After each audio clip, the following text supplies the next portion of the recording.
मेरे सभी परम सम्मानित अन्नदाताओं को सादर जय बलराम और सभी आदरणीय जनों का मेरे YouTube चैनल मेरी खेती मेरा अभिमान में स्वागत है। मैं आज आपको चने, ये मैंने डॉलर बोया है, डॉलर बड़ा रशियन, और मैं आज इसके बारे में बताता हूँ। अभी जो पिछली बारिश हुई थी ये अभी 8 दिन 10 दिन पहले, उस टाइम पे इसकी स्थिति ऐसे हो गई थी, मुझे लगता था इस फसल को देख के कि साहब अब तो इसको नर्क में भी जगह नहीं मिलने वाली है लेकिन मेरा पिछला अनुभव काम आया और मैंने इसमें वायर कंपनी का एलिट फंगिसाइड का उपयोग किया। मतलब अधिक नमी की वजह से जड़ सड़न इतनी खतरनाक ढंग से लगी थी कि पूरा चना लाल हो गया था, और जैसे ही अपन बीच बीच में जो ज़्यादा लाल हो गया उसको उखाड़ो, अंदर की जड़ देखो तो सारी जड़ में कोई जान ही नहीं थी, एकदम पुट टूट रही थी और सूख गया था। लेकिन मैंने पिछले साल जो एलिट का उपयोग किया था और एलिट के रिजल्ट मुझे पिछले बार बहुत शानदार मिले थे, तो उसी अनुभव को, हालांकि बाज़ार में मैं गया, दुकानदार के पास गया तो वहाँ उन्होंने बहुत तरीके की राय दी, कुछ दूसरे ऑप्शन भी बताए, लेकिन मेरा अनुभव कहता था कि यार जड़ सलन के मामले, मतलब अधिक नमी की वजह से जड़ सलन के मामले में वायर का एलिट से अच्छा कोई फंगिसाइड नहीं। तो देखें आप जो चने की स्थिति अभी।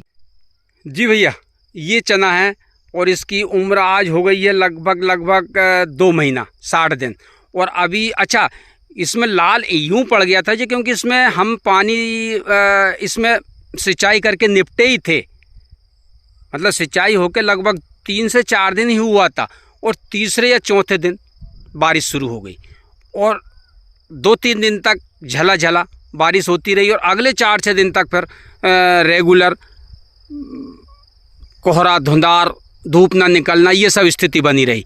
तो उस टाइम पर चने की हालत बहुत पतली हो गई, मतलब बिल्कुल पानी, मतलब कहावत यहाँ वही चरता हो गई कि हमारी ज़मीन वैसे ही बहुत नमी पकड़ने वाली है, और पानी दे दिया था और ऊपर से बारिश हो गई और 4-6 दिन गोंगला और हो गया, मतलब धूप ना निकली, कोहरा हो गया, तो फूल भी मारा गया और मतलब कुछ मिला के सब कुछ स्थिति गड़बड़ हो गई। मतलब एक हमारी देहात में कहावत है कि पदरी बहुए चना को उतर तो मतलब हमारा एक जो पुरानी जो थी दादी थी वो पाती बहुत थी, लेकिन तो हम लोग उन सबसे क्या, अच्छा, और दिक्कत ये थी कि वो मानती नहीं थी, तो हम लोग उनको चढ़ाते, क्या यार बहू आप फिर आपने ये काम शुरू कर दिया, गलत बात है। तो वो कहती है बेटा ऐसी कोई बात नहीं है, मैं ऐसी हूँ नहीं, वो तो रात में मैंने चने खा लिए थे, उस चने की वजह से ये सब लफड़ा हो रहा है, बाकी मैं ऐसा कोई गंदा काम करती नहीं हूँ।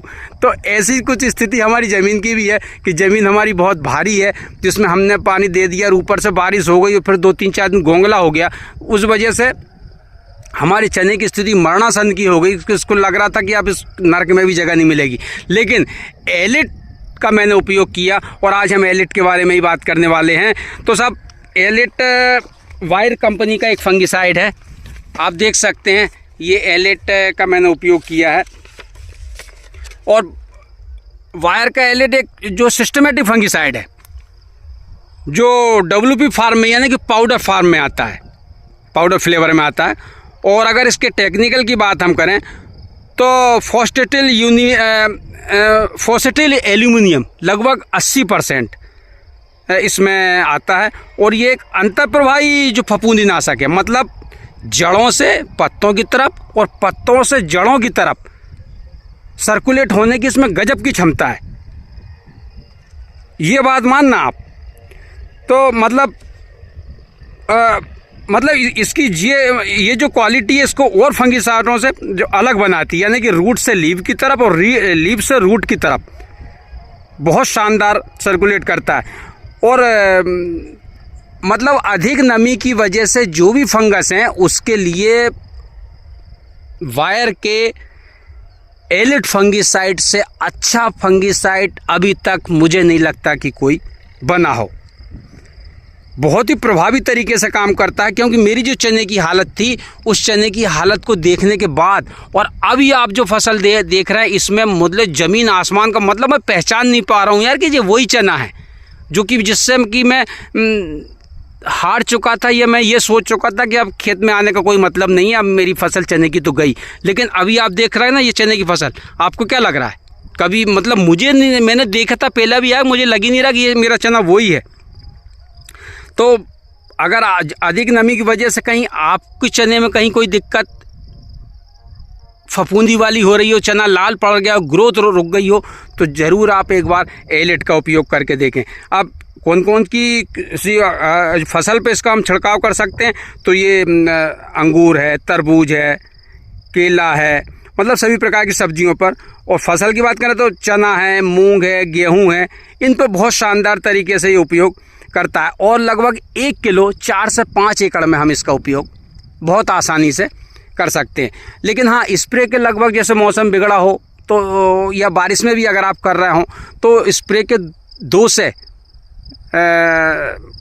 1 से 2 दिन बारिश, मतलब 24 घंटे तो कम से कम बारिश ना हो, ऐसा ख्याल रखें, है ना।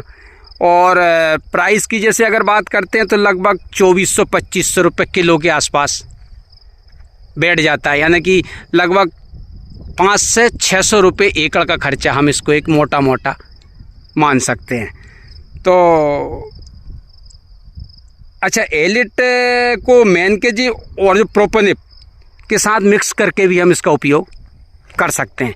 तो मिक्स वाला जहाँ भी कुछ जो करना हो तो मिक्स करने के पहले आप उनके टेक्निकल के बारे में ज़रूर थोड़ी सी इन्फॉर्मेशन ले लें।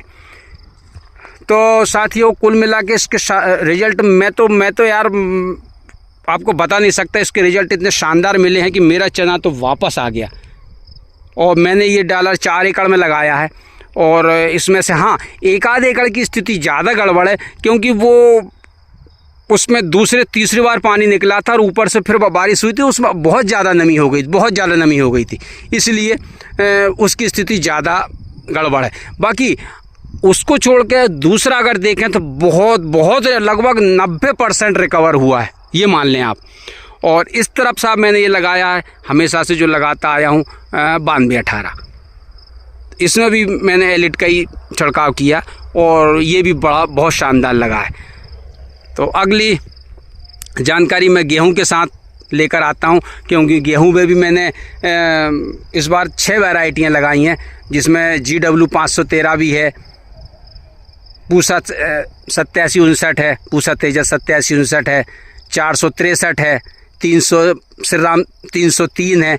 और अच्छा, ये मैंने इसलिए लगाई हैं सब गेहूं की वैरायटियाँ ज़्यादा, क्योंकि 322 लगभग 15 से 18 साल हमारे क्षेत्र में हो गए हैं, और अब उसमें कहीं ना कहीं रोग प्रतिरोधक क्षमता कम होती जा रही है, और उसमें पीले स्पॉट आना,